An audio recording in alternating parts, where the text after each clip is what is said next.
Happy Easter, St. Peter students. It's week 3 of our music lessons online, and we've covered 2 of our instrument families so far. We covered brass last week, we covered percussion the week before that. So this week we're starting a whole new instrument family, and instead of starting out somewhere else and moving into the weight room for our movement, I decided, hey, we're gonna go right to the movement, right? You know it's coming, so I might as well just start here. I also wanted to show you some of the movements before we do them, because the song I chose this week is very short. It's very quick. Yay! You might be thinking, yay, not a very long movement. Wrong. It's going to be fast, and it's going to get your heart rate up, and it's going to get you breathing heavy, so it might be short and sweet, but it's got a big, powerful punch. So I want to show you the movements so that as we're doing it quickly, you already know what to do, okay? So when we start our movement, we're going to start out marching in place for 4 quick beats. Then we're going to jump in place while we pat our legs for 4 beats, while we clap our hands for 4 beats, and while we pat our shoulders for 4 beats. And then we go back to stomping in place. When the music changes, we will change with it. And when the music changes, I want to see your best Russian soldier, okay? Little hint to the song we're going to dance to. So what does a Russian soldier dance like? Have you ever seen a Russian dance like this, where they're kicking their feet out? Okay, I want to see you do that. Now, the trick is to see how low you can go while you kick. So if you can get way down here, do it. My knees are really bad, so I won't be getting way down low, okay? But I challenge you to do it. And then when we're done with our Russian soldier, we'll come back to the first part of the dance again. Make sense? Pretty simple?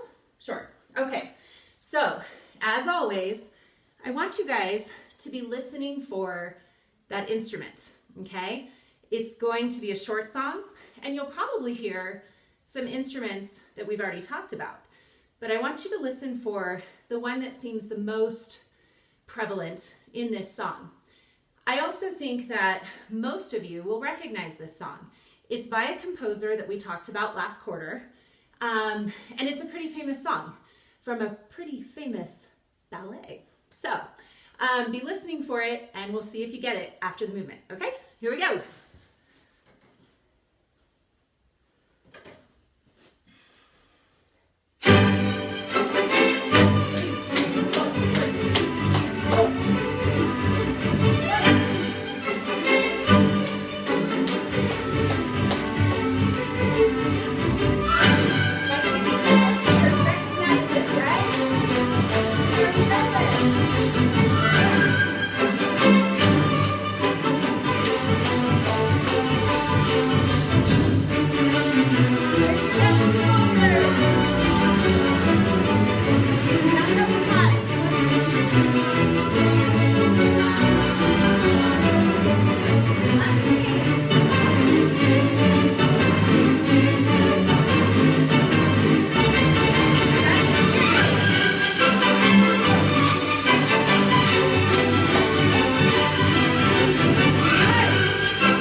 Okay, so were you listening for the instrument? I hope your answer was that I heard strings, Mrs. Anderson. I hope you heard strings, okay? And you might have heard some of our other instruments, some horns and some percussion like we've been talking about, but hopefully you heard all those beautiful strings playing in that piece. That piece is a piece called The Russian Dance, okay? In case you didn't understand why I was making you do a Russian dancer, now you do. The name of the piece is The Russian Dance. It's by composer Tchaikovsky. We've talked about Tchaikovsky, my older students, and it's from a very famous ballet, which some of you probably have gone and seen, or you've maybe been a part of as a dancer, the Nutcracker Ballet. So if you didn't recognize maybe the name of the song, hopefully you at least recognized that it was Tchaikovsky and that it was from the Nutcracker. All right, so we're talking about strings this week. And I'm a vocalist, and you guys know this about me because I sing with you all the time. But I'm really blessed to know some amazing musicians. And so this week I decided, rather than me talk about stringed instruments to you, I wanted some of my friends who I have the privilege to perform with to share a little bit about their stringed instruments with you. So I'm going to turn it over to them to talk about their instruments. Hello, my name is Theresa Philips, and I play this beautiful instrument, the violin. Modern violins have been around for about 500 years, and they are the highest pitched instrument in the symphony or in the orchestra because we play on an E string, which is a small string right here. And we play our instrument with a bow that has approximately 150 to 250 hairs on it. This bow is made entirely with horsehair. I don't know if you can see that there. We play the violin in a couple of different ways. One is by plucking, also known as pizzicato. We also use our bow with all that horsehair on it.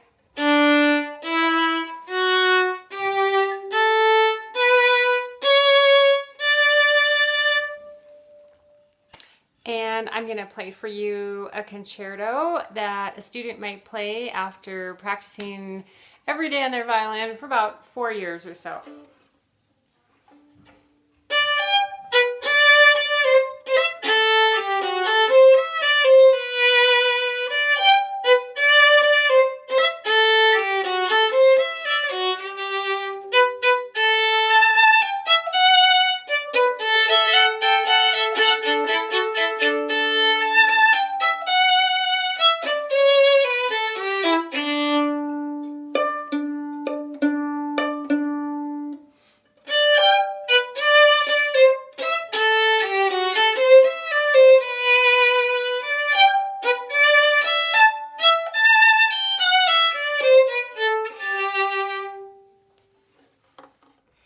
So guys, the next time we actually have Mass at church, I encourage you to look for Miss Theresa and her violin, because oftentimes she accompanies our choir. She's one of our guest performers for my children's choir. So look for Miss Theresa the next time you're at Mass and see if she's there with her violin. Before we move on to my next guest speaker, I want to show you our stringed instrument chart for just a second, because I want to show you the difference between two of our stringed instruments on the chart.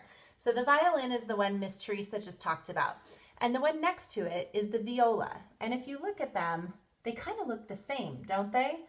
They don't really look all that different.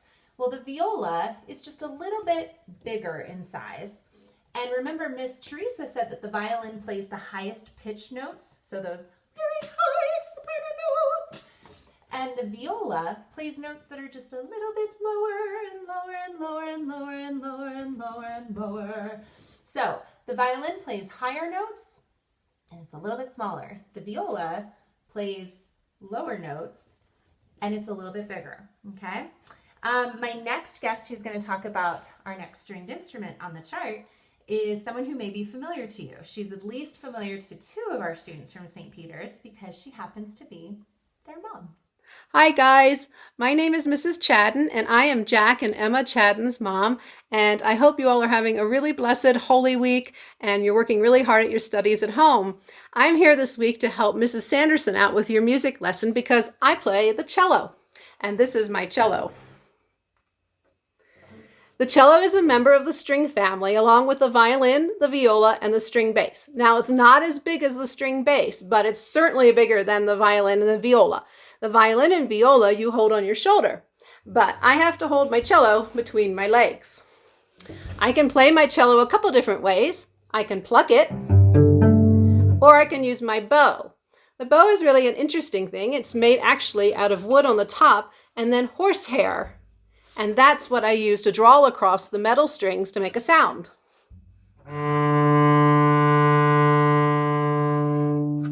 I'm going to play some music for you in just a little bit. The cello has 4 strings. My lowest one is a C string, and then a G, a D, and an A. The sound comes out of these holes called F holes, and the strings are held up by a bridge.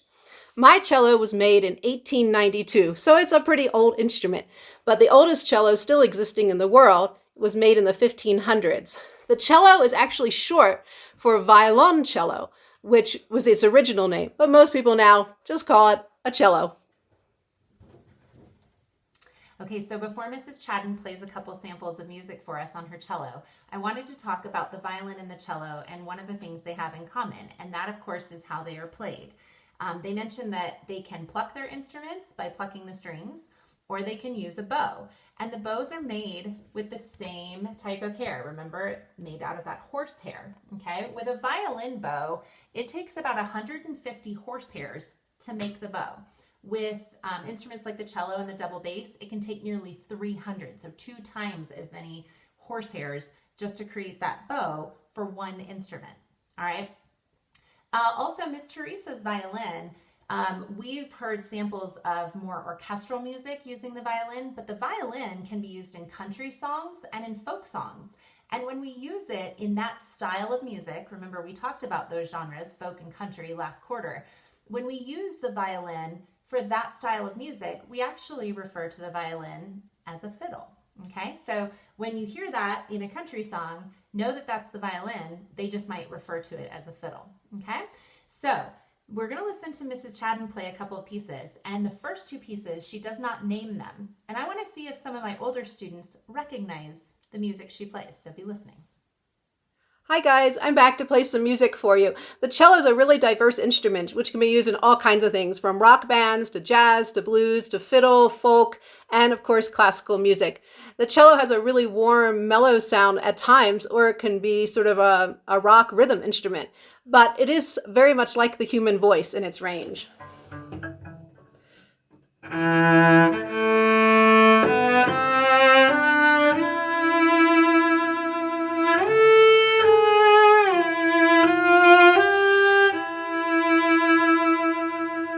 You might see me doing this with my hand. That's called vibrato, and that gives it an even warmer sound. You might recognize this.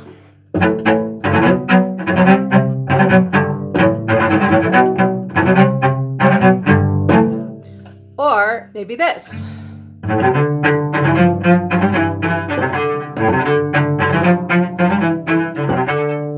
But one thing I really like to play is classical music. I love Bach, and I know you've learned a little bit about Bach. Bach wrote something called Solo de Gloria on all of his music, which means to God be the glory. He gave the glory to God for all of his music, and so I hope you enjoy a little Bach.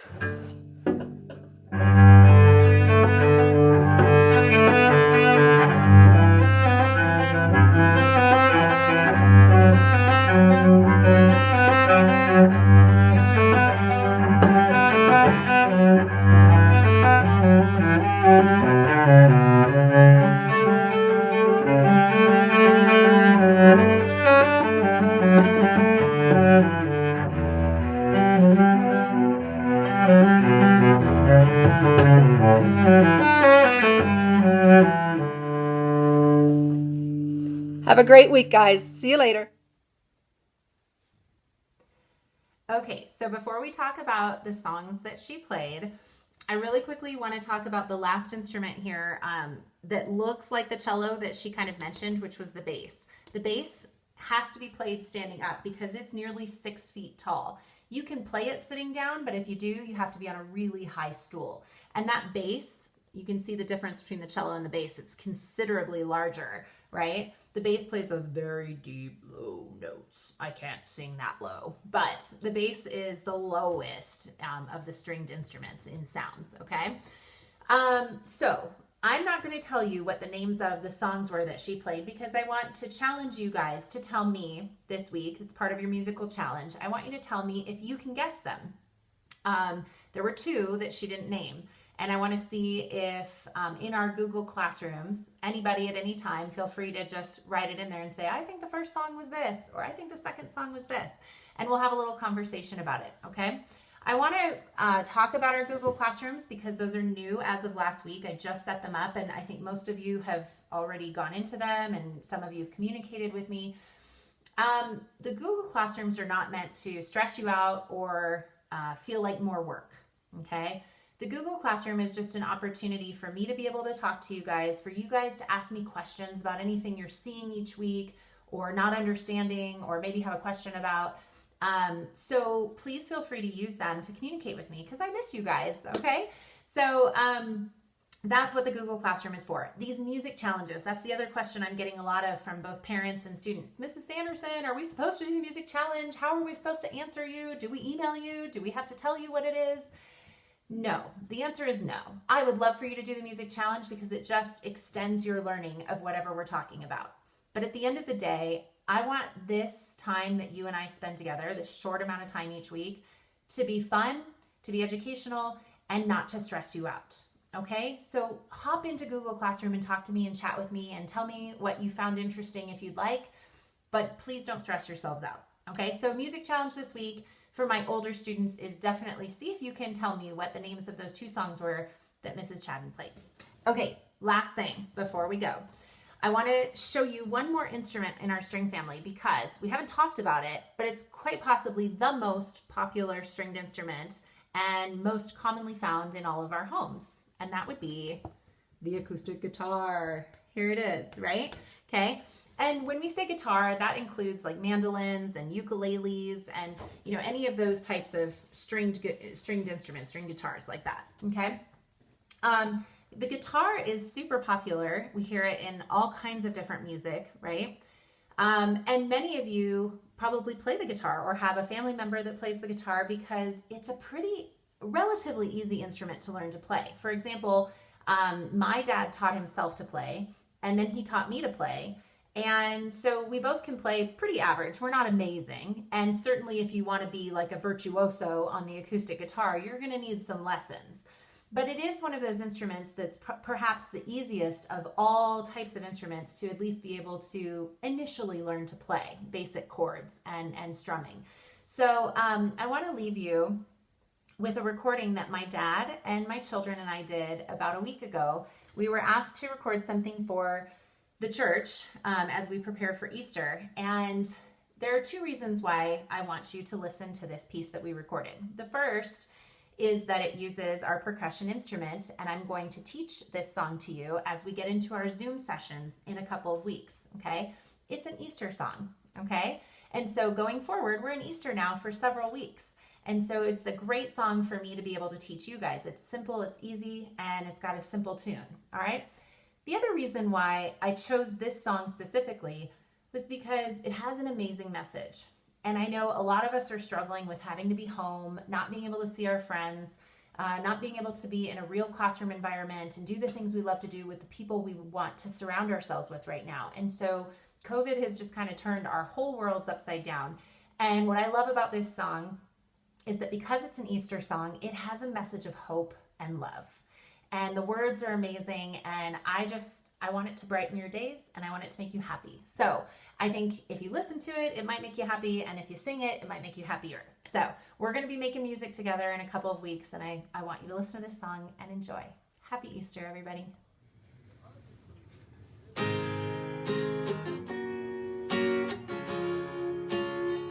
What hope we have, even in the longest night, for the light will overcome.